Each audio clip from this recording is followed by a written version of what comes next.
আসসালামু আলাইকুম। আজকে কিছুক্ষণ আগে বিভিন্ন সামাজিক যোগাযোগ মাধ্যমে আমরা পরিলক্ষিত করলাম এনসিপি নেতা নাহিদ ইসলাম এছাড়াও তার যে সাঙ্গপাঙ্গ আছে তারা একজন মহিলা উদ্যোক্তার কাছে বিভিন্ন দফায় ৪৮ লক্ষ টাকা নিয়েছে। আপনারা জানেন যে বর্তমান সমসাময়িক সময়ে বিএনপি সহ বিভিন্ন রাজনৈতিক দলকে ঘিরে মিডিয়ায় বিভিন্ন জল্পনা কল্পনা তৈরি করে তাদের দিকে সকলের দৃষ্টি ঘুরিয়ে একটি দল যারা ৫ই আগস্টের পরবর্তী সময়ে গঠিত হয়েছে তারা বিভিন্নভাবে বাংলাদেশের টাকা লোপাট করছে।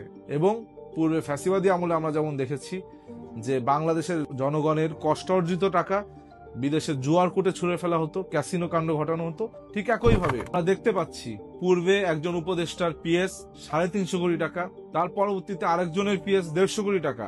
এছাড়াও বিভিন্ন জেলা উপজেলায় ডিসি থেকে শুরু করে এসপি থেকে শুরু করে উপজেলা নির্বাহী অফিসার পর্যন্ত নিয়োগ বাণিজ্য করা হতো তদবির বাণিজ্যে লিপ্ত এনসিপি নেতারা।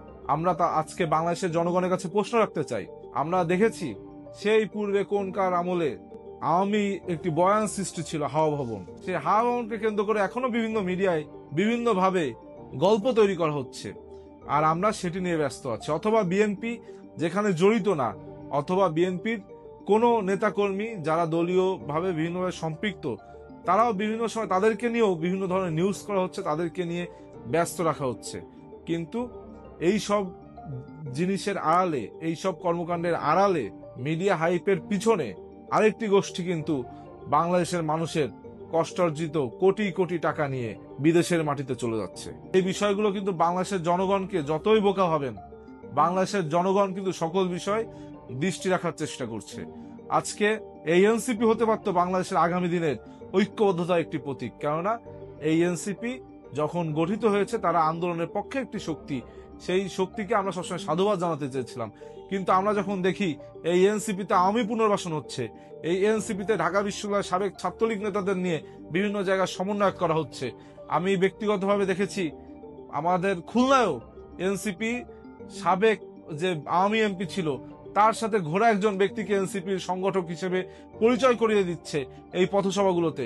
আমরা ব্যথিত হই এবং আমাদের তখন সন্দেহের সৃষ্টি হয়।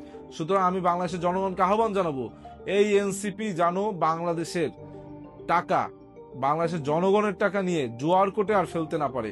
এই ব্যাপারে আপনারা সকলে সজাগ থাকবেন এবং বা আপনাদের আশপাশে যে বিভিন্ন ঘটনা হচ্ছে এগুলো সামাজিক যোগাযোগ মাধ্যমে প্রচারের মাধ্যমে এই এনসিপির যেই বাংলাদেশের অর্থ লোপাটের যেই পরিক্রমা সেটিকে আমাদের রুখে দিতে হবে। সবাইকে ধন্যবাদ। আসসালামু আলাইকুম।